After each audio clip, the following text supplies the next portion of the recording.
আচ্ছা, আজকের অধ্যায় হলো সাহিত্যের রূপ ও সাহিত্য জিনিসটা কি? সাহিত্য হলো ভাষাকে অবলম্বন করে যা কিছু সৃষ্টি করা হয়। মূলত সাহিত্যটা একটা শিল্পকর্ম। ভাষাকে অবলম্বন করে যা কিছু সৃষ্টি করা হয় তাই সাহিত্যের মধ্যে প্রথম যেটা, ওটার নাম হলো কবিতা। ছন্দবদ্ধ শব্দে রচিত, কি বলছি? ছন্দবদ্ধ শব্দে রচিত, ছন্দবদ্ধ শব্দে রচিত, শব্দ রচিত না, শব্দে রচিত। তাহলে ছন্দবদ্ধ শব্দে রচিত সাহিত্যকর্মের নামই হলো কি? কবিতা। কবিতা প্রধান দুটি রূপভেদ, মহাকাব্য, গীতিকাব্য। তাহলে প্রধান দুই প্রকার। কবিতা প্রধানত কত প্রকার? দুই প্রকার। একটা হলো মহাকাব্য, একটা হলো গীতিকাব্য। এখন জানার বিষয় মহাকাব্য কি, গীতিকাব্য কি। এই তাহলে মহাকাব্য হলো অতিশয় দীর্ঘ কাহিনী বা কবিতা, অতিশয় দীর্ঘ কাহিনী ও কবিতা। মহাকাব্যটা বিশেষ করে হয় কিসের উপরে? যুদ্ধ বিগ্রহ বা কোনো ইতিহাসকে কেন্দ্র করে। মহাকাব্যের মূল লক্ষ্য হলো গল্প বলা। গল্পটাকেই মূলত কি আকারে?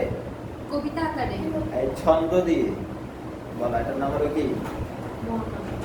এর বাইরে সংক্ষিপ্ত আকারে যে কবিতা, এটা হলো গীতিকাব্য বা গীতি কবিতা। যেমন একটা গীতি কবিতা বলেন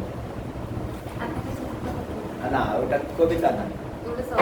আতা গাছের তুতা ভাগে শিমুল গাছের তুলা, নুসরাতের লেগা লেয়া মুকালাও গা তুলা, এটি কবিতা না। তো রানার কবিতা, এটা হলো কি? গীতি কবিতা।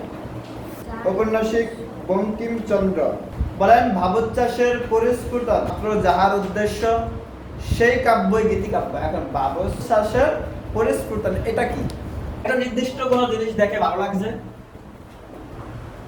ওইটার উপরে দুইটা লাইন লেখা, এটাই হলো কবিতা। গীতি কবিতায় কবি মূলত তার মনের ভাবটা প্রকাশ করে, মনের আবেগটাকে প্রকাশ করে। তাহলে কবিতাটা কেমন? যেমন আমাদের ছোট নদী কবিতা লিখছে না, আমাদের ছোট নদী। তো এটা কবি জাস্ট একটা কবিতা, নদী দেখেছে, ওই নদীটাকে বর্ণনা করে, তার আবেগ দিয়ে নদীটাকে বর্ণনা করতে গিয়ে। আবার স্বদেশ কবিতা লিখছেন আহসান হাবিব।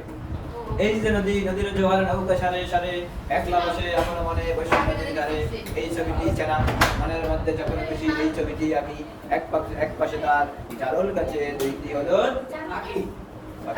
তো গীতিকাব্য আকারে ছোট কথা ঠিক, তবে এটা বেশি বড় হলেও সমস্যা নাই।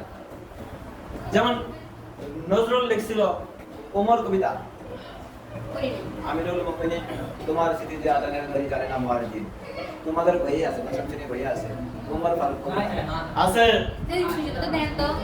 এটা 233 পৃষ্ঠার ওমর ফারুক কবিতা। এটা ছোট কবিতা না, বড় কবিতা। আসেন তারপরে বলেন, যদি গীতি কবিতাকে শ্রেণী বিভাজনের অন্তর্ভুক্ত করতেই হয় তাহলে এই রকম শ্রেণী বিভাগ করা যুক্তিযুক্ত বলে মনে হয়। যেমন ভক্তিমূলক, রবীন্দ্রনাথ, রামপ্রসাদ, রজনীকান্তের রচনা, এগুলা আসতে পারে, এগুলা ভক্তিমূলক, তাদের লেখাগুলো ভক্তিমূলক। আবার স্বদেশপ্রীতিমূলক রয়েছে বঙ্কিমচন্দ্রের বন্দে মাতরম, রবীন্দ্রনাথের অসংখ্য কবিতা ও গান। আবার প্রেমমূলক কবিতা আছে, প্রকৃতি বিষয়ক কবিতা আছে, চিন্তামূলক এবং দর্শনীয় কবিতাও আছে।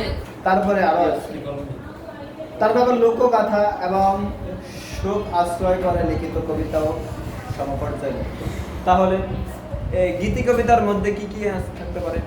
প্রেমময় কবিতা থাকতে পারে, দেশাত্মবোধক কবিতাও থাকতে পারে, আবার দর্শনমূলক থাকতে পারে, আবার ভক্তিমূলকও থাকতে পারে। বাংলা কবিতায় বিশেষ দুটি ধারার জনক হলো নজরুল আর জসীমউদ্দীন। প্রথম জন আমাদের সাহিত্যের বিদ্রোহী কবি, দ্বিতীয় জন আমাদের কবি। নজরুলের কবিতায় যে উদ্দীপ্ত কণ্ঠস্বর এবং দীপ্ত ভাবের দেখা মেলে তা পূর্বে বাংলার কাব্যে ছিল না। নজরুলের কবিতাটা মূলত সকল কবিতাগুলোই বেশিরভাগ কবিতা, যদিও নজরুল একাধারে, তিনি যেমন বিদ্রোহের কবি, তিনি তেমন বিদ্রোহী কবি, বিরোহের কবি, আবার প্রেমেরও কবি। হ্যাঁ, আর এই লৌহ কপাট ভেঙে ফেল কর্ণের উপর রক্ত জমাট তুষার পূজার শ্মশান মৃত্যু। এই ধরনের কবিতাগুলো মূলত বিদ্রোহী ধর্মী নাকি।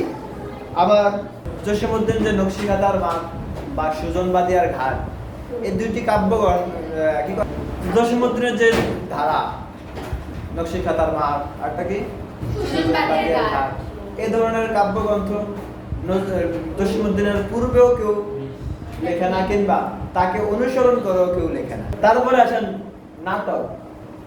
বিশ্ব সাহিত্যের নাটক সর্বাপেক্ষ প্রাচীন পতঙ্গ রয়েছে, তার মধ্যে সবচাইতে পুরাতন কোনটি? নাটক। নাটক।